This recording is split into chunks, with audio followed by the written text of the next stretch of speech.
బాబాయ్ దా సిట్టింగ్ వేద్దాం.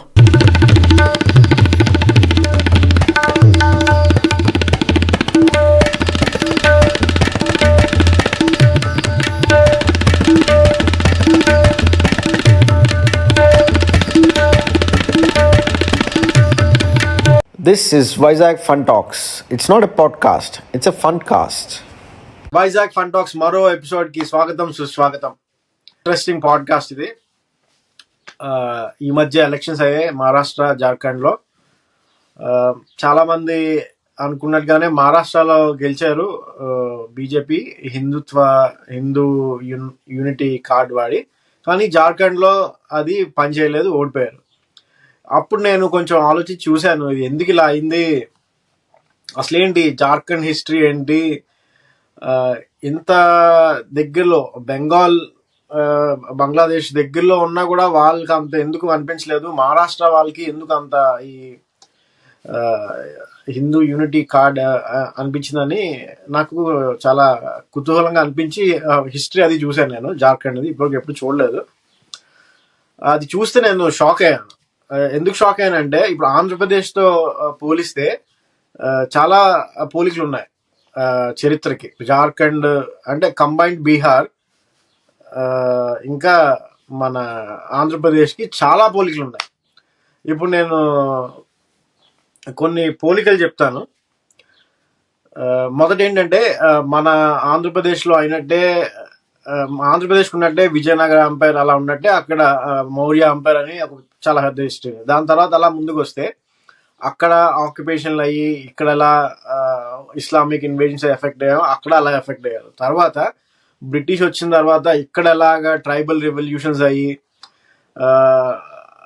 అలా అయ్యాయో అక్కడ కూడా ట్రైబల్ రెవల్యూషన్స్ అయ్యాయి. సంతాల్ రెవల్యూషన్ అని, మళ్ళీ బిర్సా ముండా అని చెప్పి, ఇక్కడ అల్లూరి సీతారామరాజు అలాగా అక్కడ బిర్సా ముండా అన్నమాట.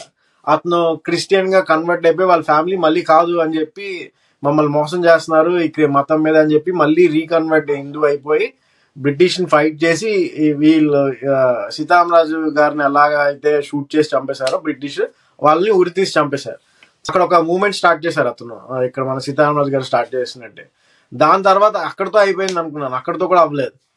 దాని తర్వాత అక్కడ ఎలా అయితే ఇక్కడ పాలిటిక్స్ ఎలా ఉన్నాయో అక్కడ అలాగే మాఫియా, కొంచెం ఇక్కడ ఫ్యాక్షన్ ఉంటే అక్కడ మాఫియా, అన్నీ అలాగే అవుతున్నాయి. ఇంకా స్టేట్ డివిజన్ అవ్వడం, ఇక్కడ స్టేట్ డివిజన్ అయింది, అక్కడ స్టేట్ డివిజన్ అయింది. ఇంకా మైగ్రేషన్ అవ్వడం, ఇక్కడ నుండి మనం వలస వెళ్ళి సాఫ్ట్వేర్ కూలీలుగా మనం అబ్రాడ్ వెళ్ళి అక్కడ ఇక్కడ పనిచేస్తాం. వాళ్ళు అలాగే పాపం అక్కడ సాఫ్ట్వేర్ కాకపోయినా మాన్యువల్ లేబర్ గా దేశం అంతా వ్యాప్తి చెంది అంతా పనిచేయడం, చాలా ఇన్సల్ట్స్ గురవడం, ఇలాంటివన్నీ కూడా అయ్యాయి.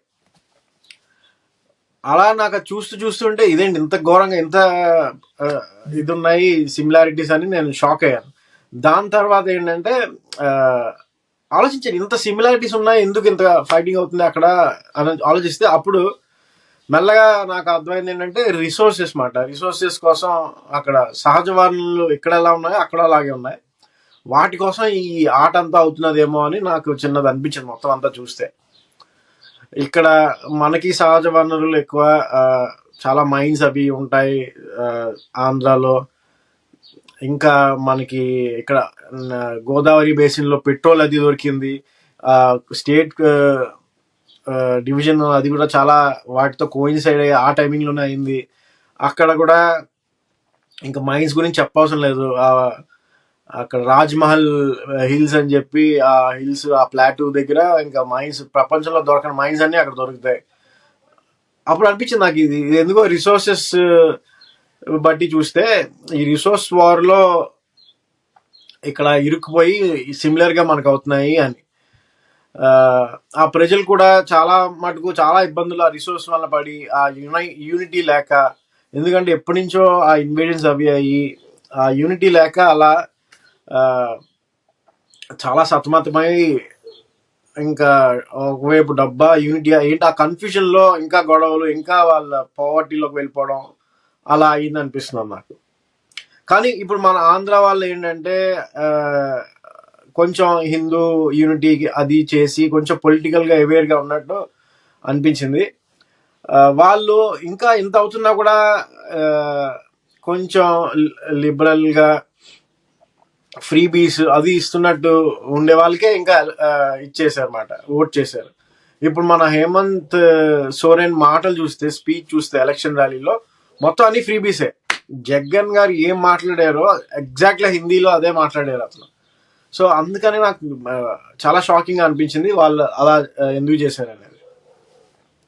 అప్పుడు నేను ఇంకా ఆలోచించాను ఇది ఏంటి అవ్వచ్చు కారణాలని. అప్పుడు ఆ కారణాలు అనిపించింది ఏంటంటే మనకి రిసోర్సెస్ పోతున్నా, హ్యూమన్ రిసోర్సెస్ అది వెళ్తున్నా, కొంచెం మనకి జాలీగా ఏదో యూఎస్ వెళ్తున్నాం, అటు వెళ్తున్నాం, ఇంకా మన ఇక్కడ గోదావరి బేసిన్లో గ్యాస్, పెట్రోల్ అది వెళ్తున్న పైప్స్లో అండర్నీత్గా వెళ్ళిపోవడం అనేది చాలా తక్కువ మంది తెలుసు. అక్కడ ఏంటంటే జార్ఖండ్లో ఓపెన్ పిట్ మైన్స్ ఉండడం, కళ్ళ ముందే రిసోర్సెస్ వెళ్ళిపోవడం, టాంజిబుల్గా కనబడడం వలన ఆ రిసోర్సెస్ ఇంకా వెళ్ళిపోతున్నాయని అక్కడ పోరాటం ఎక్కువ. మాకు ఏదో కావాలి ఆ రిసోర్సెస్ నుండి, ఇది ఫ్రీగా వెళ్ళిపోతున్నాయి అనేది వాళ్ళ భావన ఉంది. వెంటనే వచ్చేది ఏంటంటే డబ్బులే కదా వస్తాయి ఎవరున్నా మనకి అనేది క్లియర్గా నాకు అనిపించింది. ఓకే, వాళ్ళకి కనిపించింది వెంటనే డబ్బులు తీసేసుకుంటే బెటర్ ఎప్పుడో ఏదో కష్టపడి చేయడం కన్నా అని. అందుకు మేబీ ఆ హిందూ యూనిటీ ఓట్ కన్నా కార్డ్ కన్నా వాళ్ళు ఫ్రీబీస్ అవి పనిచేసేమో అని నా ఉద్దేశం. ఇంకా ఏంటంటే ఈ జార్ఖండ్ ఇప్పుడు ఆంధ్రప్రదేశ్ వాళ్ళకంటే కొంచెం రెస్పెక్ట్ ఉంది. యూఎస్ వెళ్ళారు, అబ్రాడ్ వెళ్ళారు, వాళ్ళకి ఏంటంటే అక్కడ వాళ్ళకి కొంచెం ఆ రెస్పెక్ట్ లేకపోవడం వల్ల ఆ రెస్పెక్ట్ఫుల్గా ఇతను మాట్లాడడం, గుజరాత్ నుంచి వచ్చిన వాళ్ళని బయట వాళ్ళు అనడం, ఇలాంటివన్నీ అనిపించి వాళ్ళకి. ఎందుకంటే ఈ మైగ్రెంట్ లేబర్స్ అందరూ ఎక్కువ గుజరాత్లో, ముంబైలో అక్కడ పనిచేస్తుంటారు, వాళ్ళతో ఎలా మాట్లాడతారు అవన్నీ మనకు తెలియదు కదా. వాళ్ళు కొంచెం తక్కువగా చూసి తక్కువ మాట్లాడి అలా చేయొచ్చు. సో ఆ కార్డ్ అది వాడడం వల్ల ఇక్కడ వీళ్ళకి ఈ ఎమోషన్ అది క్యారీ చేయడం వల్ల హేమంత్ సోరెన్ గారు గెలిచారేమో అని నాకు అనిపిస్తున్నారు. ఎలక్షన్ విన్నింగ్ ఫార్ములా బేసిక్స్ లోకి వెళ్తే అండర్ డాగ్ గా వాళ్ళు రిలేట్ అయింది హిందూ కన్నా జార్ఖండ్ వాళ్ళుగా ఎక్కువ అండర్ డాగ్ గా రిలేట్ అయ్యారు అనేది కంక్లూజన్ నాది. ఎందుకంటే ఎమోషన్ క్యారీ చేసి బలంగా చెప్పే అతను ఇటువైపు లేరు, అది వీక్ పాయింట్. వీళ్ళు పొలిటికల్ గా కూ చేసి అతనున్న వాయిస్ అక్కడ ఉన్న ఆ పార్టీలో ఉన్న రూలింగ్ పార్టీలో ఉన్న అతను ఒకరిని తెచ్చి చీఫ్ మినిస్టర్ చేసి అవన్నీ చేశా, కానీ అది మళ్ళీ లోకల్ జార్ఖండ్ పీపుల్ ఎమోషన్స్ ని దెబ్బతీసేలాగే ఉంది. ఎవరైనా జైలుకి పంపిస్తే ఎలక్షన్ ఓడిపోయేటట్టే ఉన్నారు ఈ రీసెంట్ లో, అండర్ డాగ్ అయిపోయేలా ఉన్నారు. సో అండర్ డాగ్ అవ్వకుండా చూసుకోవాల్సింది అండర్ డాగ్ ని క్రియేట్ చేశారు, అందుకనే ఓడిపోయారు. మొత్తానికి మహారాష్ట్ర అయితే హిందూ కార్డ్ వర్కౌట్ అయింది, ఇంకా ఇక్కడ జార్ఖండ్ లో వర్కౌట్ అవ్వలేదు. జార్ఖండ్ లో ఇంట్రెస్టింగ్ అనిపించింది ఏంటంటే రిసోర్సెస్ మీద ఎక్కువ కాన్సన్ట్రేషన్ ఉంది, దాన్ని బేస్ చేసుకునే ఇంకా అక్కడ Jharkhand local people self respect మీద ఇది పనిచేయలేదు. వాళ్ళందరినీ బయట వాళ్ళగానే చూస్తున్నారు, మన వాళ్ళుగా చూడట్లేదు అనేది కొంచెం ఆ సిగ్నల్ అయితే వచ్చింది.